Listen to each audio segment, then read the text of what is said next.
ବିଜୟ ସ୍ତମ୍ଭ।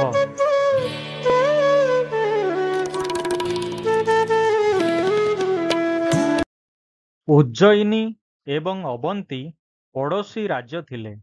ବହୁ କାଳରୁ ପୁରୁଷ ଧରି ଦୁଇ ରାଜ୍ୟ ମଧ୍ୟରେ ଶତ୍ରୁତା ରହିଥିଲା। ଦୁଇ ରାଜ୍ୟ ମଧ୍ୟରେ ଏହି ଶତ୍ରୁତା ଦିନକୁ ଦିନ ବଢ଼ି ଚାଲିଥିଲା। ଅବନ୍ତୀ ରାଜ୍ୟର ରାଜା ମୌନମୁଦ୍ରା ଦେହତ୍ୟାଗ କଲେ ଏବଂ ତାଙ୍କର ପୁଅ ଅଭିଷିକ୍ତ ରାଜସିଂହାସନ ଆରୋହଣ କଲେ। ଅଭିଷିକ୍ତ ଜଣେ ପ୍ରଜାପ୍ରିୟ ରାଜା ଥିଲେ। ସେ ଦୁଇ ରାଜ୍ୟ ମଧ୍ୟରେ ଶତ୍ରୁତାର ସମାପ୍ତ କରିବାକୁ ଚାହୁଁଥିଲେ। ସେ ଉଜ୍ଜୟିନୀର ରାଜା ଜୟସିଂହଙ୍କୁ ଏକ ବାର୍ତ୍ତା ପଠାଇଲେ, ମୁଁ ଆପଣଙ୍କର ବନ୍ଧୁତା କାମନା କରୁଛି। ଆସନ୍ତୁ ଦୁଇ ରାଜ୍ୟ ମଧ୍ୟରେ ଶତ୍ରୁତାକୁ ଭୁଲି ଆମର ବନ୍ଧୁତା ମାଧ୍ୟମରେ ଦୁଇ ରାଜ୍ୟର ହିତ ସାଧନ କରିବା। ଅବଶ୍ୟ ରାଜା ଜୟସିଂହ ଶାନ୍ତିପ୍ରିୟ ନଥିଲେ। ସେ ଅବନ୍ତୀ ରାଜ୍ୟ ଆକ୍ରମଣ କରିବା ପାଇଁ ଶପଥ ନେଇଥିଲେ। ରାଜା ଅଭିଷିକ୍ତ ରାଜା ଜୟସିଂହଙ୍କର ଆଭିମୁଖ୍ୟ ବୁଝିଗଲେ। ସେ ଏ ବିଷୟରେ ଅଧିକ ବିଚାର ନକରି ନୀରବ ରହିଲେ। ଅବଶ୍ୟ ରାଜା ଜୟସିଂହ ବାସ୍ତବରେ ଅବନ୍ତୀ ଆକ୍ରମଣ କରିବା ପାଇଁ ଯୁଦ୍ଧ ପ୍ରସ୍ତୁତିରେ ଲାଗି ପଡ଼ିଥିଲେ। ରାଜା ଅଭିଷିକ୍ତଙ୍କର ଗୁପ୍ତଚର ତାଙ୍କୁ ରାଜା ଜୟସିଂହଙ୍କର ଯୁଦ୍ଧ ପ୍ରସ୍ତୁତି ବିଷୟରେ ସୂଚନା ଦେଲେ, କିନ୍ତୁ ସେ ଜନମଙ୍ଗଳ କାର୍ଯ୍ୟରୁ ଅର୍ଥ ବାହାର କରି ଯୁଦ୍ଧ ପରି କାର୍ଯ୍ୟରେ ବିନିଯୋଗ କରିବାକୁ ପସନ୍ଦ କଲେ ନାହିଁ। ତେଣୁ ସେ ତାଙ୍କର ସେନାବାହିନୀ ଖର୍ଚ୍ଚ ପାଇଁ ତତ୍ପର ହୋଇ ଉଦ୍ୟମ କଲେ। ସେ ମନେ ମନେ ଚିନ୍ତା କଲେ ଯେ ଯଦି ଜୟସିଂହ ଯୁଦ୍ଧ ଘୋଷଣା କରନ୍ତି, ସେ ତାଙ୍କୁ ଶାନ୍ତିପତ୍ରରେ ସ୍ୱାକ୍ଷର କରିବା ପାଇଁ ପ୍ରଭାବିତ କରିପାରିବେ। କିଛି ଦିନ ବିତିଗଲା। ହଠାତ୍ ଦିନେ ଅବନ୍ତୀ ରାଜ୍ୟର ସେନାପତି ଅସୁସ୍ଥ ହୋଇପଡ଼ିଲେ। ଜୟସିଂହ ଏ ବିଷୟରେ ଜାଣିବାକୁ ପାଇଲେ ଏବଂ ମନେ ମନେ ବିଚାର କଲେ ଯେ ଏହା ଅବନ୍ତୀ ରାଜ୍ୟ ଆକ୍ରମଣ କରିବା ପାଇଁ ସୁବର୍ଣ୍ଣ ସୁଯୋଗ। ରାଜା ଅଭିଷିକ୍ତ ଜୟସିଂହଙ୍କ ନିକଟକୁ ଶାନ୍ତି ବାର୍ତ୍ତା ପଠାଇ କହିଲେ, ଜୟସିଂହ, ଯୁଦ୍ଧ କାରଣରୁ ଅକାରଣରେ ରକ୍ତପାତ ହେବ। ଉଭୟ ରାଜ୍ୟର ପ୍ରଜାମାନଙ୍କର ଜୀବନ ବିପର୍ଯ୍ୟନ୍ତ ହେବ। ଆମର ମନର ଶାନ୍ତି ନଷ୍ଟ ହେବ।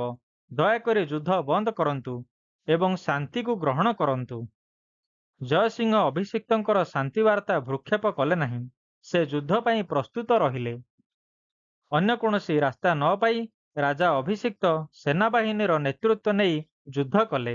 ଅବନ୍ତୀ ରାଜ୍ୟର ପ୍ରଜା ରାଜାଙ୍କ ପ୍ରତି ଅନୁରକ୍ତି ପ୍ରଦର୍ଶନ କରି ମନପ୍ରାଣ ଦେଇ ଯୁଦ୍ଧ କଲେ, କିନ୍ତୁ ଅବନ୍ତୀର ସେନାବାହିନୀ ଉଜ୍ଜୟିନୀ ସେନାବାହିନୀର ସମ୍ମୁଖୀନ ହୋଇପାରିଲା ନାହିଁ। ଜୟସିଂହ ବିଜୟୀ ହେଲେ। ଜୟସିଂହ ରାଜା ଅଭିଷିକ୍ତଙ୍କୁ ବନ୍ଦୀ କଲେ ଏବଂ ତାଙ୍କର ଅବନ୍ତୀ ରାଜ୍ୟକୁ ଦଖଲ କଲେ। ଅବନ୍ତୀ ରାଜ୍ୟର ଲୋକେ ଅଧୀର ହୋଇପଡ଼ିଲେ। ରାଜା ଜୟସିଂହ ଅବନ୍ତୀ ରାଜ୍ୟର କେନ୍ଦ୍ରସ୍ଥଳରେ ତାଙ୍କର ବିଜୟର ସନ୍ତକ ରୂପେ ଏକ କୀର୍ତ୍ତିସ୍ତମ୍ଭ ନିର୍ମାଣ କରିବାକୁ ନିଷ୍ପତ୍ତି ନେଲେ। ସେ ପ୍ରସିଦ୍ଧ ଶିଳ୍ପୀମାନଙ୍କୁ ଡକାଇ ଏହାର ଏକ ନମୁନା ପ୍ରଦର୍ଶନ କରିବାକୁ କହିଲେ। ତାପରେ ସେ 1 ମାସ ମଧ୍ୟରେ ବିଜୟସ୍ତମ୍ଭ ନିର୍ମାଣ ସମାପ୍ତ କରିବା ପାଇଁ ସମସ୍ତ ଏକତ୍ରିତ କର୍ମଚାରୀମାନଙ୍କୁ କହିଲେ। ଶ୍ରମିକମାନେ ଏକତ୍ର ହେଲେ, କିନ୍ତୁ ନିର୍ମାଣ କାର୍ଯ୍ୟ ମନ୍ଥର ଗତିରେ ଚାଲିଥିଲା। ଅଧିକାରୀ ବୃନ୍ଦ ରାଜା ଜୟସିଂହଙ୍କୁ ଭେଟିଲେ ଏବଂ ଏ ବିଷୟରେ କହିଲେ, ଆଜ୍ଞା ମଣିମା, 1 ମାସ ମଧ୍ୟରେ ବିଜୟସ୍ତମ୍ଭ ନିର୍ମାଣ ସମ୍ଭବ ନୁହେଁ, କାରଣ ଶ୍ରମିକମାନଙ୍କର କାର୍ଯ୍ୟରେ ଆଗ୍ରହ ନାହିଁ। ଜୟସିଂହ ଉତ୍ତର ଦେଲେ, ସେମାନଙ୍କର ପାଉଣା 2 ଗୁଣ କରିଦିଅ, ତାପରେ ସେମାନେ ଆଗ୍ରହର ସହ କାର୍ଯ୍ୟ କରିବେ। ଏହି ଅଧିକାରୀମାନେ ପୁଣି 1 ସପ୍ତାହ ପରେ ରାଜା ଜୟସିଂହଙ୍କୁ ଭେଟିଲେ।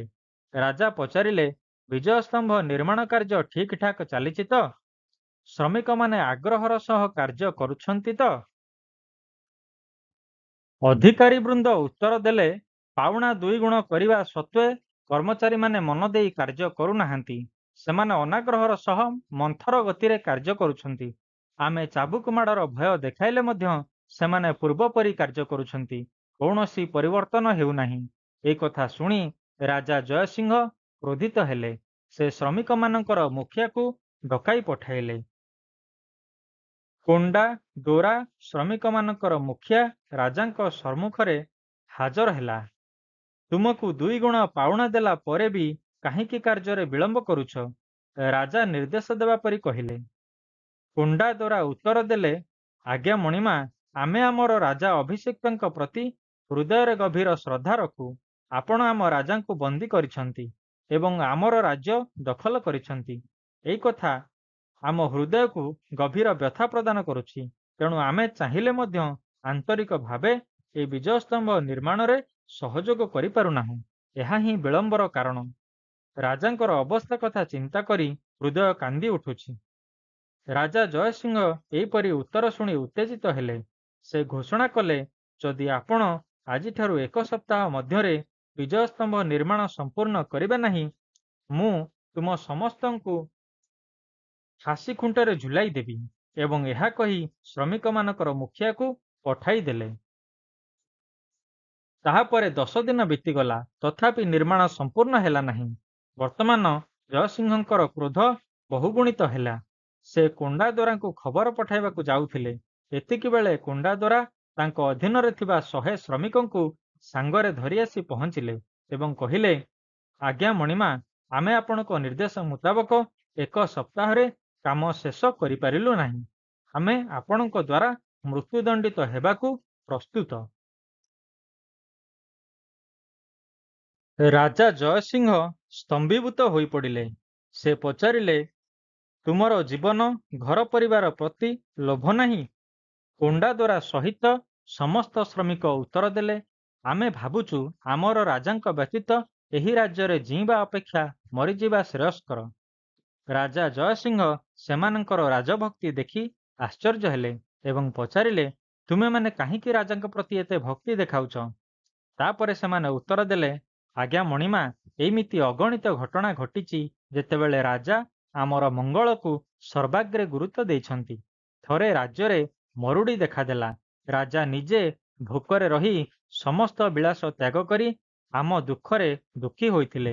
ତାହା ତୁଳନାରେ ଆମର ବଳିଦାନ କିଛି ନୁହେଁ। ଆମେ ଯଦି ଆମ ରାଜାଙ୍କ ପାଇଁ ଫାଶୀ ଦଣ୍ଡରେ ଦଣ୍ଡିତ ହେଉ, ଆମର ମହାଭାଗ୍ୟ ହେବ। ରାଜା ଜୟସିଂହ ଗଭୀର ଚିନ୍ତାରେ ବୁଡ଼ିଗଲେ। ଯେପରି ତାଙ୍କର ତୃତୀୟ ନୟନ ଖୋଲିଗଲା ଏବଂ ସେ ଭାବପ୍ରବଣ ହୋଇଉଠିଲେ। ସମବେତ ଜନତାଙ୍କୁ ସମ୍ବୋଧନ କରି କହିଲେ, ତୁମର ରାଜା ଅଭିଷିକ୍ତ ତୁମ ପରି ପ୍ରଜା ପାଇ ଭାଗ୍ୟବାନ। ମୁଁ ଏହିପରି ଜଣେ ସାଧୁ ବ୍ୟକ୍ତିଙ୍କୁ କାରାଗାରରେ ରଖିଥିବାରୁ ପଶ୍ଚାତାପ କରୁଛି। ମୁଁ କେବଳ ତାଙ୍କୁ ବନ୍ଦୀଶାଳାରୁ ମୁକ୍ତ କରିବି ନାହିଁ, ତାହା ସହିତ ତାଙ୍କର ରାଜ୍ୟ ତାଙ୍କୁ ଫେରାଇ ଦେବି। ସେ ଅବନ୍ତୀ ରାଜ୍ୟ ଅଭିଷିକ୍ତଙ୍କୁ ଫେରାଇ ଦେଇ ଉଜ୍ଜୟିନୀ ଫେରିଗଲେ। 15 ଦିନ ପରେ ସେ ରାଜା ଅଭିଷିକ୍ତଙ୍କଠାରୁ ଗୋଟିଏ ବାର୍ତ୍ତା ପାଇଲେ, ପ୍ରିୟ ବନ୍ଧୁ, ମୋର ପ୍ରଜାମାନେ ଆପଣଙ୍କର ଯୋଜନା ମୁତାବକ ଗତ 15 ଦିନ ଭିତରେ ଅକ୍ଳାନ୍ତ ପରିଶ୍ରମ କରି ବିଜୟସ୍ତମ୍ଭ ନିର୍ମାଣ ସମ୍ପୂର୍ଣ୍ଣ କରିଛନ୍ତି। ସେମାନେ ଆପଣଙ୍କ ପ୍ରତି କୃତଜ୍ଞତା ପ୍ରଦର୍ଶନ କରିବାକୁ ଚାହାନ୍ତି। ଜୟସିଂହ ଅବନ୍ତୀବାସୀଙ୍କୁ ସମ୍ବୋଧିତ କରି କହିଲେ, ଏହି ବିଜୟସ୍ତମ୍ଭ ମୋର ବିଜୟର ପ୍ରତୀକ ନୁହେଁ, ଏହା ଆପଣଙ୍କର ଏବଂ ଆପଣଙ୍କର ରାଜାଙ୍କର ମୋହ ହୃଦୟ ଜିତିବାର ସଫଳତାର ପ୍ରତୀକ।